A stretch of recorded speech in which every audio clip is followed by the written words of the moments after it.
Bonjour et bienvenue sur la maïeutique. Dans l'évolution, il y a certains chemins qui ne peuvent pas être pris à contresens. Prenons l'exemple des dauphins et de leur système de respiration. Alors les dauphins, vous le savez, ils descendent d'ancêtres terrestres qui ont évolué pour avoir des poumons et respirer l'air qui se trouve à la surface. Aujourd'hui, ils ne peuvent plus revenir à un système de respiration aquatique comme les branchies pour les poissons. Donc si on reprend un peu l'histoire de ce qu'il s'est passé, les ancêtres des dauphins étaient des mammifères terrestres qui respiraient de l'air. Le nom de ce mammifère, c'est le Pachycetus. Il vivait sur Terre il y a environ 50 millions d'années. Au cours des millions d'années d'évolution, ce Pachycetus, donc ce mammifère, est retourné dans la mer et a évolué pour donner des créatures marines. Cependant, ils ont conservé leurs poumons et leur méthode de respiration aérienne. Alors, pour information, tous les descendants du Pachycetus sont retournés à la mer. Et ce sont eux qui ont donné les cétacés. Petite précision sur le Pachycetus, il n'a pas donné l'hippopotame ou le crocodile. Et n'a donc pas donné non plus de chien. On voit une ressemblance entre le Pachycetus et le chien. Mais tous les descendants du Pachycetus sont bien retournés à la mer. Aucun descendant du Pachycetus n'est resté sur Terre. Par contre, si on remonte plus haut, plus loin dans l'arbre de l'évolution, on retrouve bien un ancêtre commun aux chiens et au Pachycetus. On regroupe ces ancêtres sous le nom des carnivoriformes. Donc, de ces carnivores descendent les chiens, le Pachycetus, et des Pachycetus descendent les cétacés. Ah, j'y pense.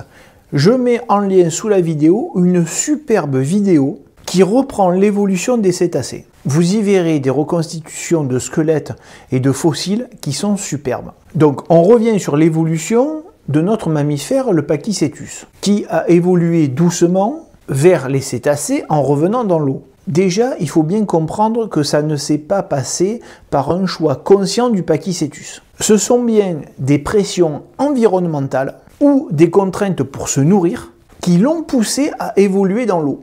Il ne faut pas s'imaginer qu'il y a eu un Pachycetus qui aimait bien se baigner, qui passait ses journées dans l'eau, et il a engendré une progéniture qui faisait comme lui, qui a aussi apprécié donc de se baigner, et qu'au final ça donne les cétacés. Non, ça ne s'est pas passé comme ça. Il y a de vraies contraintes qui se sont étalées sur des générations et des générations. Ces contraintes, elles ont obligé clairement le Pachycetus à se diriger vers l'eau. Alors c'était soit des contraintes pour échapper à des prédateurs, on imagine qu'ils ont peut-être couru dans l'eau pour se protéger, soit peut-être pour manger. Ils pouvaient peut-être plus facilement manger ce qui se trouvait dans l'eau, soit par des pressions géologiques ou climatiques qui ont contraint le Pachycetus à se diriger vers l'eau et à avoir un territoire de plus en plus immergé. Autre chose à remarquer sur les mutations, c'est qu'il y a une continuité dans l'évolution. Quand on regarde l'évent, l'évent c'est le trou de respiration qu'ont les dauphins, les baleines. On voit qu'il est placé au-dessus de la tête. Mais si on regarde un dauphin en coupe, il est bien placé devant le cerveau, il n'est pas placé derrière, comme les narines du Pachycetus. Ce qui s'est passé, c'est que dans l'eau, il a été plus pratique que l'endroit pour respirer ne soit plus au bout du museau, mais soit reculé. Donc en reculant, on voit en fait que l'endroit par lequel la respiration se fait est bien resté devant le cerveau. Il n'y a pas eu un saut derrière le cerveau. D'ailleurs, on voit sur la représentation en coupe que je vous montre que la trachée du dauphin reste toujours placée devant le cerveau. Alors, il y a quelque chose aussi à remarquer, c'est que lorsque l'on vit dans l'eau, c'est moins pratique de respirer comme les dauphins, les baleines, avec des poumons, plutôt qu'avec des branchies. Mais pour l'évolution de l'espèce, revenir à un système de branchies nécessiterait une transformation extrêmement rare. D'ailleurs, vous remarquerez que je dis revenir, parce que l'ancêtre commun aux mammifères et aux poissons vivait environ il y a un demi-milliard d'années, et son système de respiration était bien sous forme de branchies. Nous avons des restes de cette évolution quand vous allez voir un docteur, un ORL, et qui parle des fentes branchiales. Toute cette partie du corps fait penser aux branchies, et dans les premiers stades de l'évolution embryonnaire de l'être humain, on retrouve cette ressemblance avec les branchies. Donc même si nous avons tous possédé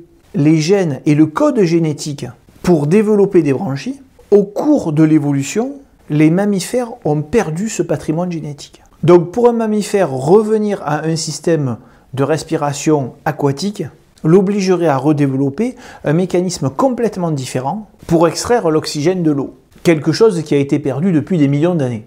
Par contre, on remarque bien que du Pachycétus aux cétacés, aux dauphins, il y a eu de nombreuses adaptations pour vivre en mer, tout en continuant à respirer de l'air, comme l'exemple que l'on a donné avec l'évent au-dessus de la tête, qui permet de faciliter la respiration en surface. Donc en conclusion, l'évolution dans certains cas ne fonctionne pas en arrière. Une fois que certaines adaptations complexes ont été acquises, revenir à un état précédent devient pratiquement impossible. L'exemple des dauphins et de leur système de respiration illustre bien cette irréversibilité évolutive. Merci et au revoir.